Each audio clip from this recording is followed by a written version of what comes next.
Welcome to the Hired Geek Podcast, where we explore the impact of EdTech on the student experience with engaging, fun, and relevant conversations that honor the wide range of work happening all across the higher ed ecosystem.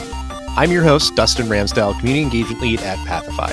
Join me every week for discussions with some of the best minds in education technology. The Hired Geek Podcast is a proud member of the Enrollify podcast network, a robust collection of shows designed to help higher education professionals like you grow every day. Explore all of our other shows at enrollify.org or check out some of my personal favorites linked in the show notes below. Enrollify is made possible by Element 451, the leading AI-powered all-in-one student engagement platform helping institutions create meaningful, personalized, and engaging interactions with students. Learn more at element451.com. Episodes like this are always very interesting for me, and one of those times where I feel like I will learn as much as probably our guest will of, where we're seeing kind of the connections and overlap between K through 12, higher ed, and just generally like how students learn, how students study. It's definitely out of my wheelhouse, so I always enjoy just opportunities to kind of be the lay person and be curious and learn alongside everybody else listening.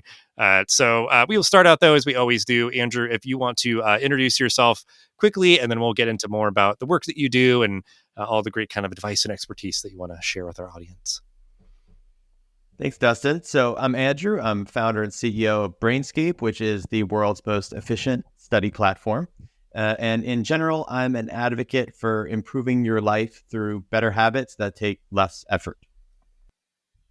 Yeah, and I like your word choice around efficiency, because I think we did do an episode last year around study habits. And I think, when I think about that, or I think about like tutoring or like all these other support resources that institutions can leverage for their students anymore with adult learners, working students, caregivers, like efficiency is the name of the game. They're going to have very limited time. So we want to make sure that they're not sort of, pushing against the grain, banging their head against the wall, whatever you want to say when they're, studying and everything. So if you want to go a little bit more in depth of kind of the approach that you're taking, so like you said, it's sort of, I guess, I assume based on your intro, like around habits or just sort of things like that, like just share a bit about the work that Brainscape does specifically. So Brainscape is a web and mobile app platform that will help you study more efficiently using cognitive science. So you could think of it like flashcards on steroids. Basically, you're taking everything that you're trying to learn and you're breaking it down into bite-sized pieces and to one single app that you can access on any platform. So maybe it's just flashcards for one professional certification you're studying for. But it could also be, audio flashcards for a language you're studying, or jokes that you're trying to remember, or personal development goals, or pictures of a tree species that you're trying to learn, or facts about biology, or medical school, or law school, or cocktail recipes, or notes that you're taking on the books that you're reading. Whatever the flashcards that you've accumulated in your life as a student or as a professional, or that you've made or shared with your classmates, you have all on your phone, and you could just push a single button, the study button, and our system will show you the right flashcard at the right time based on your goals and your pace of advancement. So you're optimizing your learning using a combination of three important cognitive science concepts that I'm happy to dig more into, called active recall, metacognition, and spaced repetition. Which collectively not only help you study much more efficiently, but help improve your motivation and set smarter daily study habits and goals that can make the knowledge stick much better than any other method that's out there. Yeah, I mean, that's really great. I mean, it feels like intuitive, like that idea of like flashcards and steroids. I think a lot of people kind of can get that sort of moniker, and just that idea of like personalization too. Like you can, maybe make whatever flashcards, or sort of study tools that you want and use them in a way that is kind of contour to your use case and everything. So I guess could you like just talk a bit about that? Because I think like that's something broadly that I feel like I've been observing about sort of this moment for education technology, is that like that sort of, it's kind of you want to try to balance like a very like robust, dynamic, like, great feature set with the ability to kind of personalize that for like your own pace or your own preferences and those sort of things. So like, how do you feel about those sort of like action words of like, personalization and like, dynamic kind of nature, like when it comes to like a tool like yours? They've been talking about personalization in education for a long time. But at the end of the day, you can't have personalization unless you have first broken down all the knowledge into its atomic building blocks. Without, some kind of atomic data structure, you don't know what topics to hone in more frequently on, which questions to ask again or in different formats. So you need to first have, the content broken down. And in a lot of cases, maybe there's a publisher out there that has sort of a question bank or maybe a glossary at sort of the lowest level, and that's kind of easily flashcardizable. But for the most part, content that's out there, it's what I sometimes call linear, right? It's still in textbook format, or even, e-textbook format with some kind of lessons along the way. That's great, but you check the box and they say, great, you're done with chapter 2. And then it's kind of like you forget it. And same with like videos, right? You watch a couple, videos, a few hours worth of content, and it's not like you check the box and, oh, now I've learned the content. It still needs to be practiced, right? And you still need to break it down into bite-sized pieces. So Brainscape allows not just the importing of existing content that's off the shelf, that's, publishers, Q banks or flashcards, but allows you to make your own flashcards.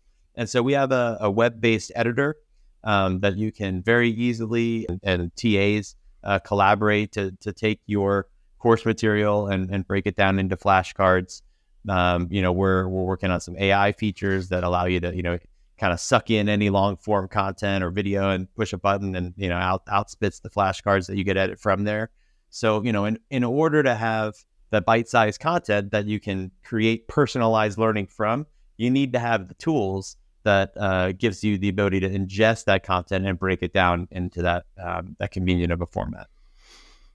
Yeah. I mean, that's a really good point. And just that idea of kind of the outcome where like what's kind of going through my mind is the idea of like we don't really like kind of take that moment often, especially when, in college students are, having to entirely kind of direct their own time and learning and, studying and all that. And the idea that like by default, people will just kind of try to cram and memorize that idea. If it's just sort of like, okay, here's the concept, like, and you just sort of are like, really like, okay, I'm just going to try to memorize it and I can regurgitate it on the exam, but then it's totally lost. And I think just sort of what you're saying, it's the idea of like, okay, like we know some of those, things that are going to really help reinforce concepts and, break them down, reinforce everything, build upon itself and get it to a point where it's like, just the learning is stickier, like it's not just somebody kind of, practicing and kind of performing for the test. And then it's just sort of lost in the ether and everything. So I guess if you can kind of speak about that dynamics, I think there's obviously just a difference in sort of the fundamental structure of K through 12 and higher ed, but obviously that person who's in K through 12, whether it's right away or eventually, they are going to maybe pursue their higher learning at institutions. So like, how do you see the work that you do bridge between, a very formal kind of dictated structure and flow of K through 12 to higher ed, where it ends up being a little bit more, better or worse, self-directed and all of that? Like, how do you see what you do kind of bridging that gap? Yeah, I mean, it's even broader than that because we've got parents using Brainscape with pre-K, and then people using it all the way through, professional and medical school and corporate training. So the act of studying with adaptive flashcards, with flashcards in general, is applicable to almost every grade level or age. It's, I think what varies is by subject, maybe the amount of that content that is memorization intensive. We hate to use the word memorization in education. We say, we should be moving away from education, from memorization toward, constructivist learning, project-based learning, collaborative problem solving. And I agree 100%, especially, in K-12. But really, you can't have too much problem solving if you don't first have the facts or the concepts in your head, right? You can't be making mental connections between concepts if you don't already know those concepts and have a way to study them. And so, yeah, I mean, there's tests and quizzes and things that you'll have in K-12 that do require, at least in most schools, some degree of studying for students to develop some amount of study habits. Typically, it's not terrible. They can kind of get by cramming the night before the test, even though they shouldn't. And maybe some students, develop kind of those poor study habits. But those who start using Brainscape early, in middle school or high school as kind of an alternative to Quizlet, maybe, right, where instead of optimizing for fun, they're optimizing for effectiveness, and they're optimizing for study habits, and ways to help you, instead of cramming the night before the test, build yourself a plan. I want to get an 8-day study streak where I study a little bit every day, or some way kind of see my true mastery growing over time.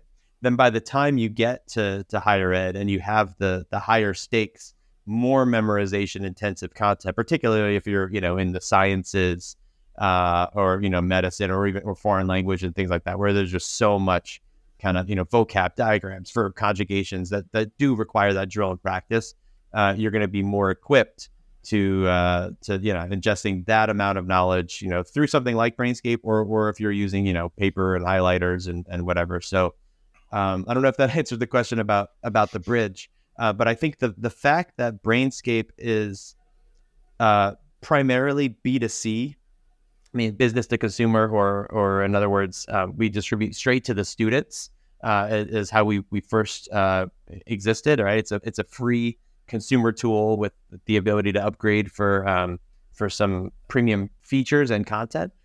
It enables you to keep your same Brainscape account with you, going from high school into college and thereafter. And so you're building a learning profile about yourself. The system is getting to know you better, and you sort of have your own one single backpack and partner in your pocket, which is different than most educational tools that you're using in either K-12 or college that are bought by your school, or by your district or state.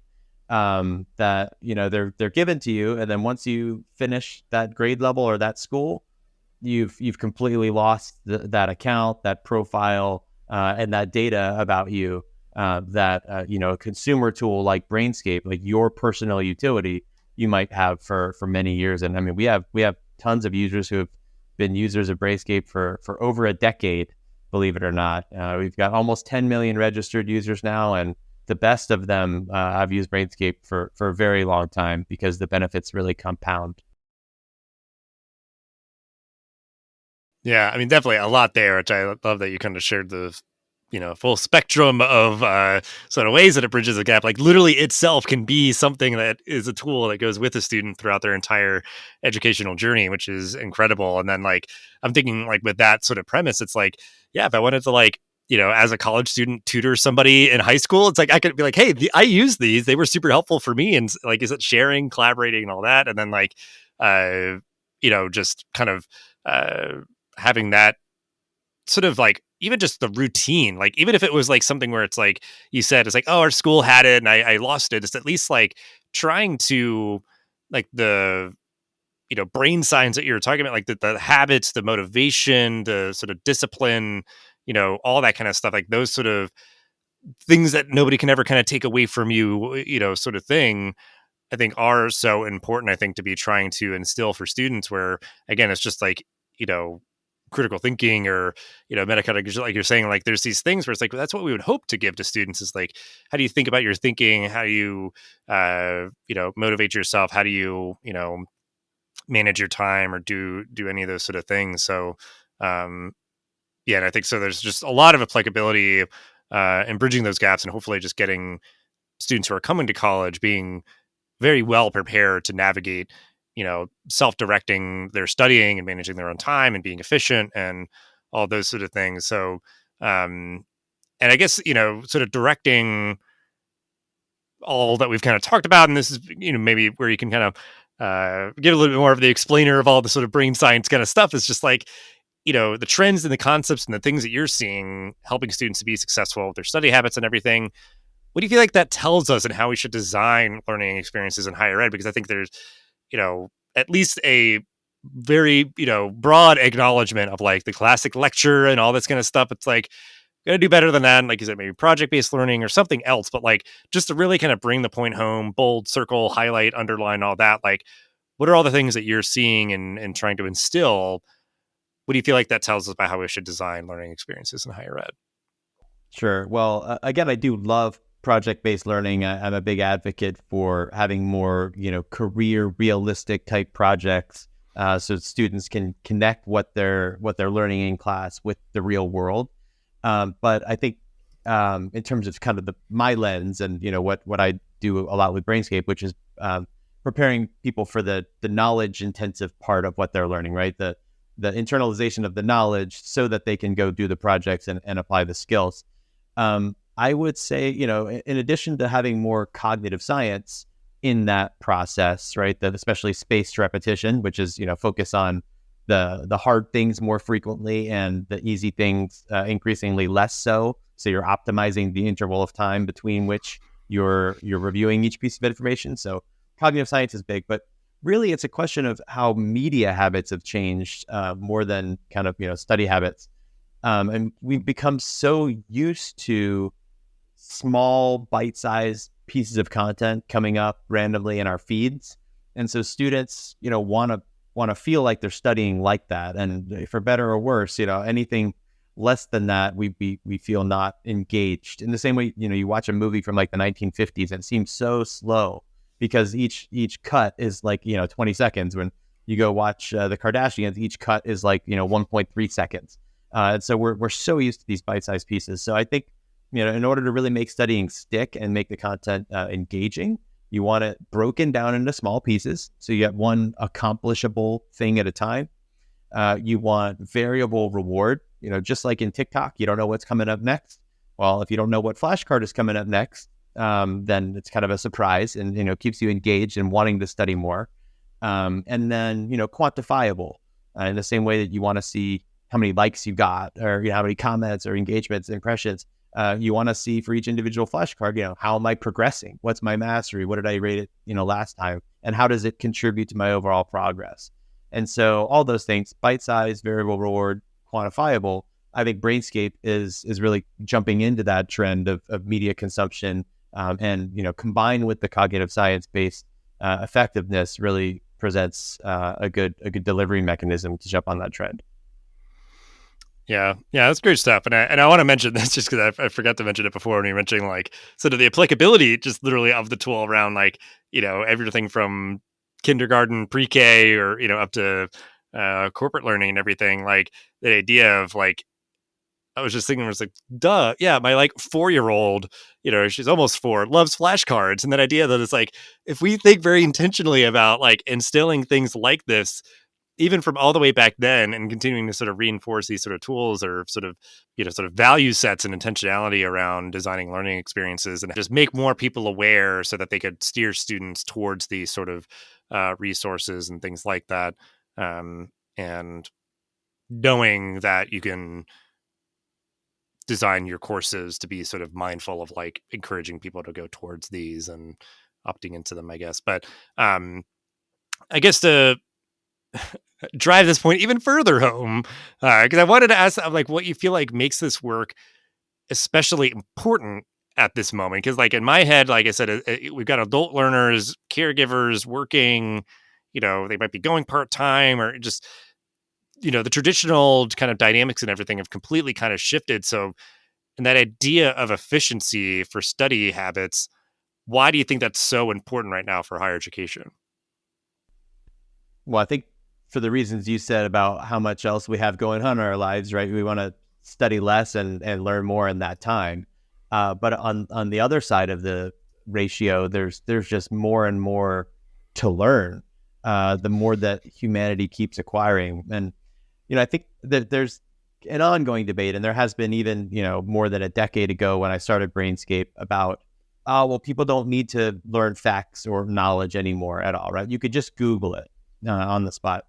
And I think it's the opposite, man. I think the more knowledge there is and the more the better connections you're going to be able to make. Like while you're sleeping, while you're dreaming, your brain makes connections based on the knowledge that's already in there. You don't want a doctor who doesn't know, what the duodenum is because, that's just memorization, right? Or if you're trying to learn a language, like you're not just going to Google Translate everything. You want to learn the language. You need to internalize those verb conjugations. You're the 4-year-old, right? Like if they want to be learning about like careers, like maybe having career flashcards and understand, oh, that's a doctor, that's a fireman. Like you start with the facts, and then you can kind of dig in with the project-based learning and the learning about the digestive system and how it works, which implements the duodenum as part of it.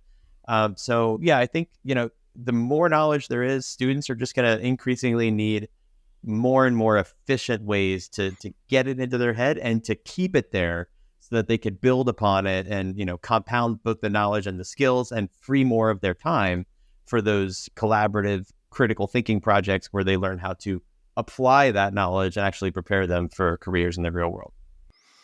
Yeah, and I guess it's just a couple of thoughts. It is that idea of like, yeah, if you have kind of the knowledge sort of, kind of rooted in and ingrained, that's when like when you're collaborating and like, doing different things, you're going to start like connecting dots and sort of, because I feel like anymore, it's, there's not something that's going to be completely original, but you would be like, well, wait, I know this and I know this. If I mash them together, kind of connect dots and, kind of do all this together, that's where you can, where some of the magic happens, you can create something pretty amazing. And, the other thought is that like that idea, that would obviously be, I would think, the quick sort of rebuttal that so many people would say why they would rebut this. I don't know, but like that it's just like, oh, I could just look it up. But like, where it's like, well, we're not. Like, that makes me think of just like, oh yeah, we'd all just be like cyborgs that have computers in our brains. We just sort of be like asking something like, to get the answer. And it's like, but like, what if you don't have that? Like, what if that wasn't available or something? It's like, there's going to be times when you just need to like know how to do things and not have to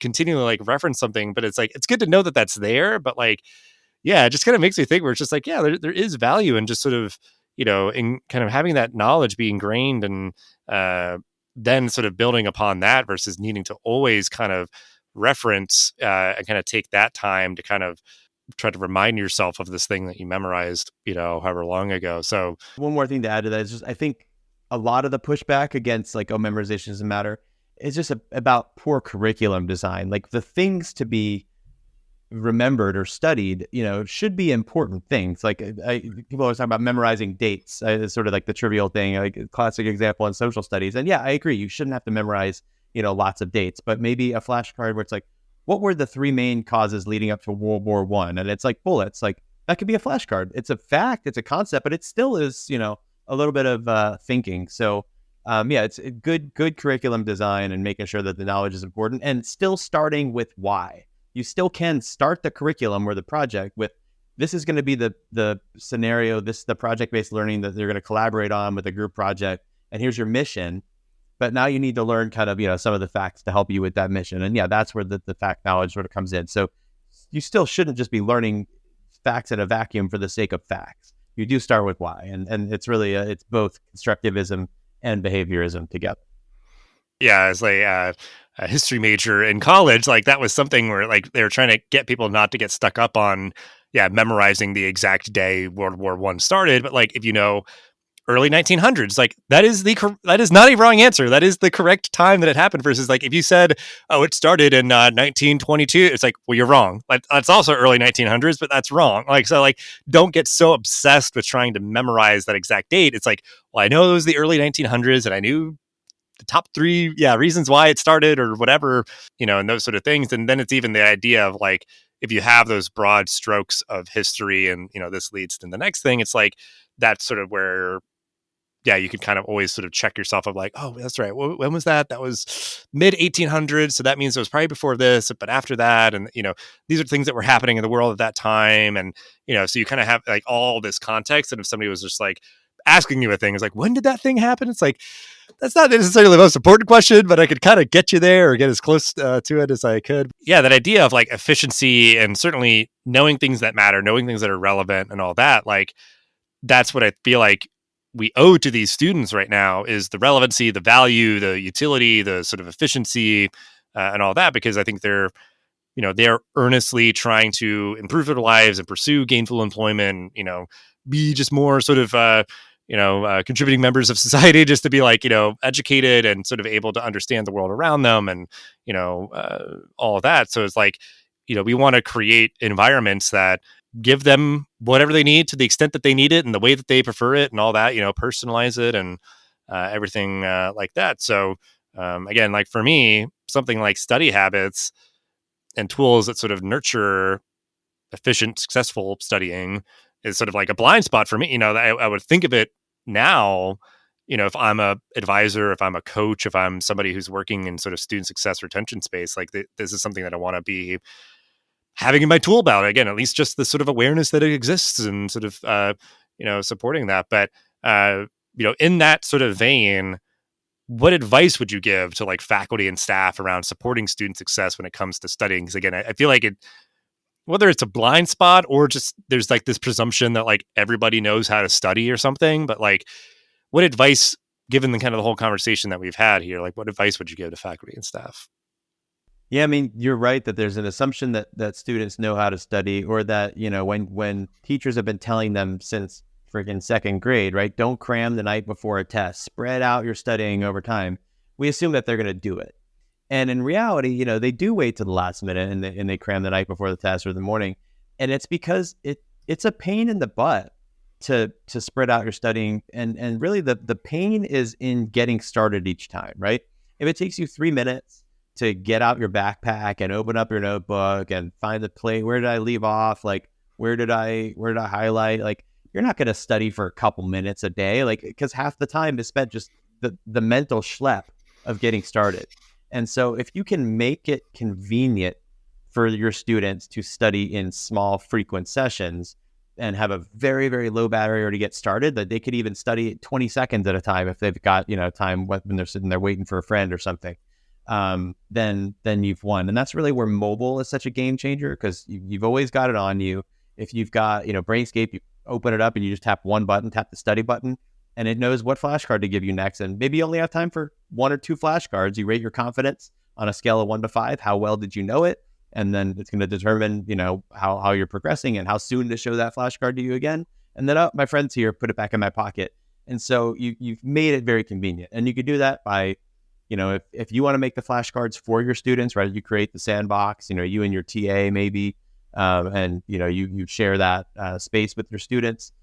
You could also coordinate your students to make the flashcards, within your Brainscape class. And you could even, give them participation grade for making the flashcards, right? You're responsible for chapter 1, you're responsible for chapter 2, and sort of divide it up. And then by the end of the semester, you have a whole student generated set of cards for the final. You can give like a participation grade for studying every day. You could say, your part of your participation grade is, you need to study at least 1 second every day in Brainscape. Doesn't matter, because Brainscape will show in the dashboard how many unique days that the students did anything in Brainscape. And so you're really encouraging them to do even just a little bit every day. And then, for the least work for the educator, if any of that is too much for you, if setting up a free, space in Brainscape for your students is too much, then the least you could do is just encourage them to use Brainscape on their own, to make flashcards on their own in Brainscape, and share the flashcards among each other. Because whatever method that they're getting into a platform like Brainscape, and obviously I'm self-promoting Brainscape, it could be Anki. There's other spaced repetition platforms out there, but the better you can have a platform that uses bite-sized learning with spaced repetition, you will make the convenience a solved problem and allow your whole student body and yourself to free up your brain for the more important things beyond just study habits. You could do all that, and it's still, it's still up to the student to like to actually do it. But it's the idea of like, okay, we've given you a convenient, efficient, optimized way to do this. But then it's like, then if a student doesn't do it, it's a different conversation, because it could be like, hey, well, we gave you the tool, so then like let's talk about something else, versus it being like like you said, just that one other hurdle that they have to overcome. I do like that idea. Yeah, like you could use it in sort of a peer study group fashion. It could be something endorsed and supported and managed and all that from a professor. Even if it's just like, the participation credits and stuff, like it could help maybe move us away from the much maligned discussion boards and stuff like that. If it's just sort of like, hey, you're all helping each other help to comprehend content. It's like, let's all contribute to this sort of, shared instance here, different flashcards and everything. And again, still up to you to actually utilize them, but like it's, all there for you to help your fellow classmates be successful. So that's really awesome advice. And as we wind down, we will ask the question that we always do to give you kind of the opportunity to wrap everything up. Just final thought, call to action, anything you'd want to point folks towards to end the episode with. Sure. Well, I'd encourage anyone to check out Brainscape or at least just download our app, even if you are not formally studying or teaching something right now, even just to use it as an individual. Brainscape is not just for students or people who are cramming for an exam. There's so much value you can provide to yourself as a learner and somebody who's trying to develop yourself, from practicing a foreign language to developing better posture to just improving your overall trivia knowledge, to how to fix a tire, to anything else that you can grab and put into your Brainscape as an area of interest, and watch your personal scores and your personal growth continue to grow. So you can find Brainscape on the web, the App Store, on YouTube. Feel free to connect with me directly on the social medias at Cohen NY, and I look forward to hearing from you guys either way. Yeah. We're all lifelong learners and all that. And I do like that idea of like, if you want to try to crush it at pub trivia, then you can, try to get yourself like quicker thinking of random trivia pieces and stuff. But there you go.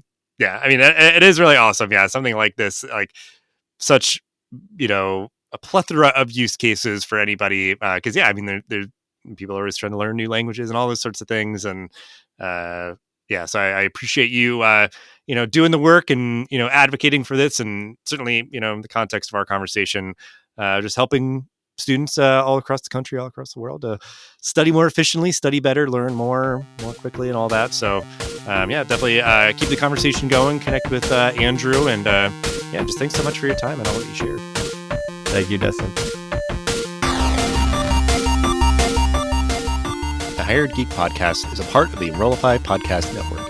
If you like this podcast, chances you'll like all the other Enrollify shows too. Our podcast network is growing constantly, and we've got a plethora of marketing, enrollment, and higher technology shows that are jam-packed with stories, ideas, and frameworks, all designed to empower you to be a better hired professional. Our shows help you find your next big idea and feature a selection of the industry's best as your host. Learn from people like Jamie Hunt, Seth Odell, Day Kibbolds, and Eddie Francis, as well as so many other of your favorite leaders in higher education. Enrollify is made possible by the support of Element 451, a leading AI-powered, all-in-one student engagement platform helping institutions create meaningful, personalized, engaging interactions with students. Learn more at element451.com.